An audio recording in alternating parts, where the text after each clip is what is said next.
अंजना के पुत्र लाला हुए। अगर आपसे कोई पूछे कि हनुमान जी के बचपन का नाम क्या था, हनुमान जी के जन्म का नाम माता अंजना ने बालाजी रखा। क्या रखा था? बालाजी। इसीलिए आज जितने भी हनुमान जी के ज्यादा मंदिर बनेंगे बालाजी के नाम से। और जिस राजस्थान के मेहंदीपुर में बालाजी के यहाँ भूत प्रेत आदि आते हैं, जब हनुमान जी ने सूर्य को मुंह में रख लिया था, इंद्र ने चोट पहुंचा दी थी। और एक दिन 5 वर्ष के हनुमान जी ने भूख लगने पर सूर्य को फल समझा, सूर्य को जैसे मुंह में लिया तो इंद्र ने वज्र के द्वारा चोट पहुंची। संत कहते हैं उस चोट से बेहोश होकर हनुमान जी राजस्थान की उस भूमि पर जाकर गिर पड़े। अंजना रोती भागी, समस्त देवता ऋषि मुनि पहुंचे। तब ब्रह्मा ने कहा कि माँ, इस हनुमान का शरीर तभी स्वस्थ हो सकता है चोट के द्वारा, क्योंकि इंद्र ने ठोडी पर चोट पहुंचाई थी। और ठोडी को संस्कृत में हनु कहते हैं।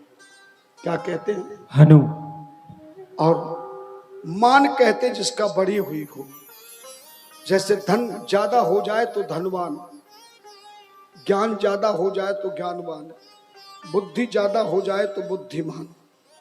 इसी तरह से हनु बड़ी होने के कारण उनका दूसरा नाम हनुमान पड़ा।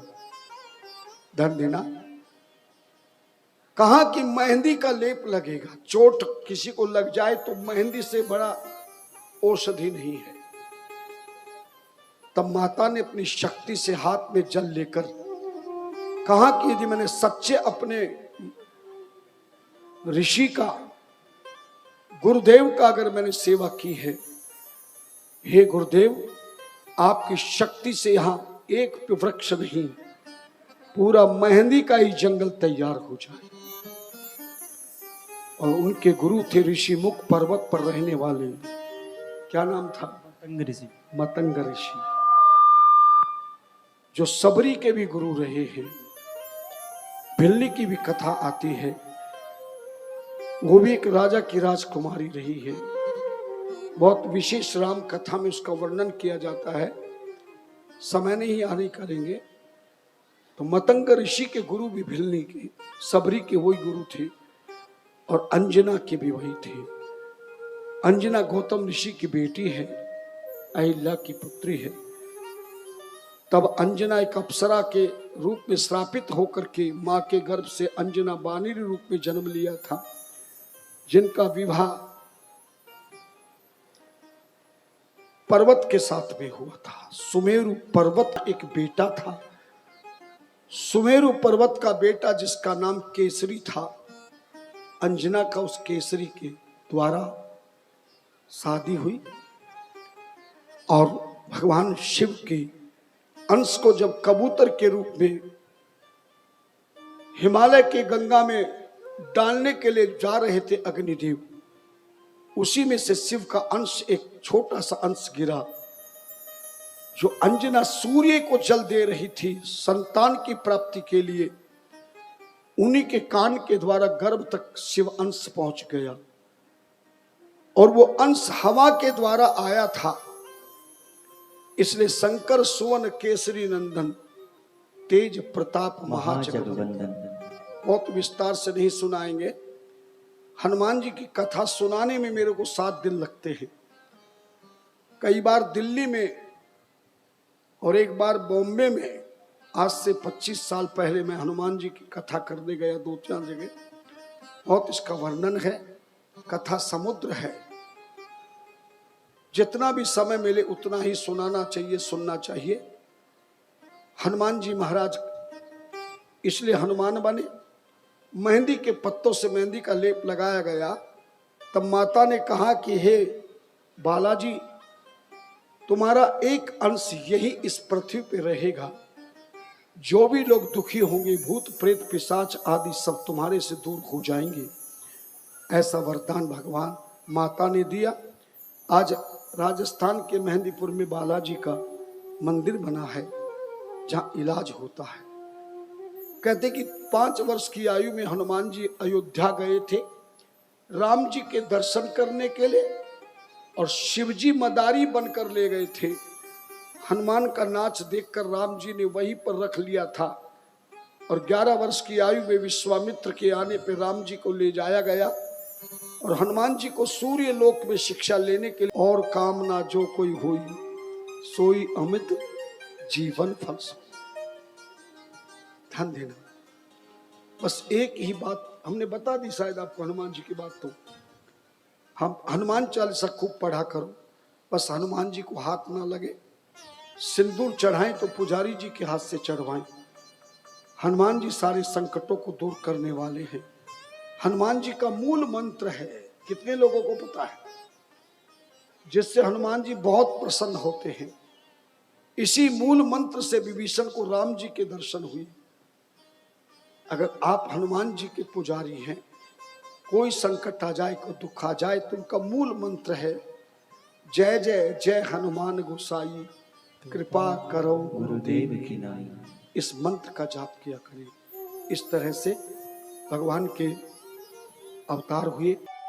और जिनको कर्ज हो गया है, कर्जा बढ़ गया है, ब्याज देते देते थक गए हैं, उनको भी भगवान शिव का जल में मधु मिला करके, अगर ज्यादा शहद ना मिले तो केवल मात्र शहद से विशेष स्नान कराकर अखंड जलधारा भगवान शिव की करने पर धन की खूब प्राप्ति होती है।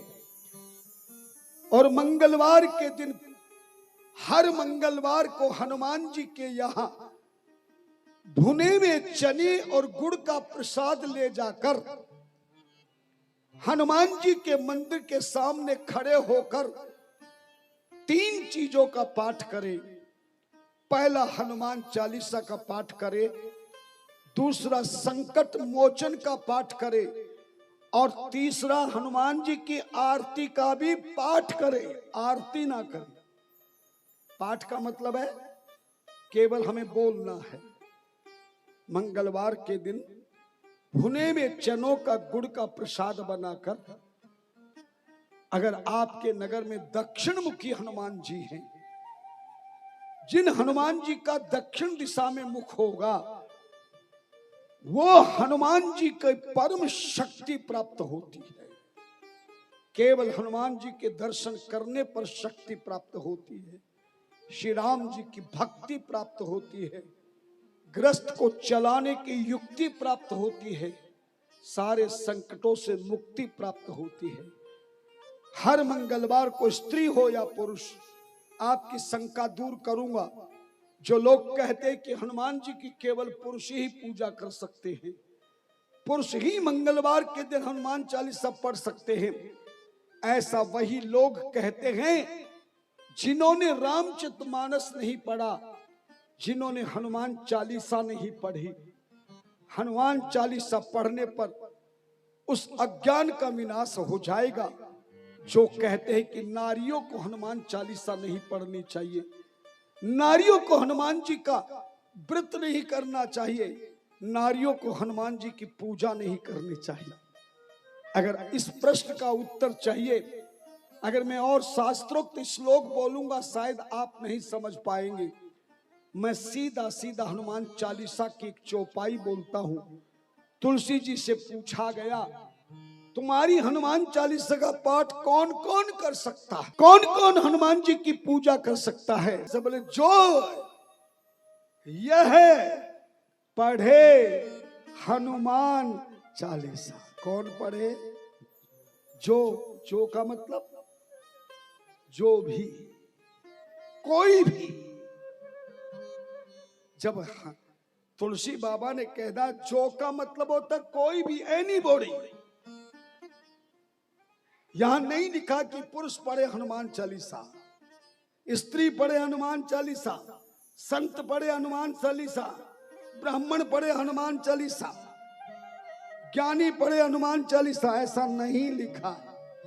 क्या लिखा है? जो यह पढ़े हनुमान चालीसा। और बोले कितनी बार पढ़े? स्त्रियां भी पढ़ सकती है, पुरुष भी पढ़ सकते हैं, अमीर भी पढ़ सकता है, गरीब भी पढ़ सकता है, संत भी पढ़ सकता है, योगी भी पढ़ सकता है, सन्यासी भी पढ़ सकता है, ब्रह्मचारी भी पढ़ सकता है। किसी जाति का व्यक्ति कोई भी हनुमान चालीसा पढ़ेगा तो हो ये सिद्ध।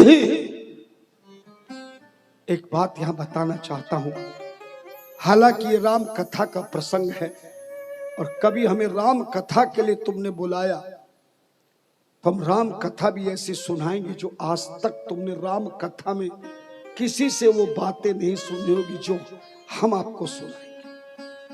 और एक और कथा हमने तैयार की है तपस्या में, जिस कथा का नाम सनातन ज्ञानामृत कथा है।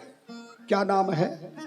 सनातन ज्ञानामृत कथा, जिसमें सनातन के समस्त कर्म नियम और सारे कष्ट दुखों दरिद्र रोग संकटों से निवृत्ति, जिंदगी को प्रगति, हृदय को सुकृति प्राप्त हो जाती है।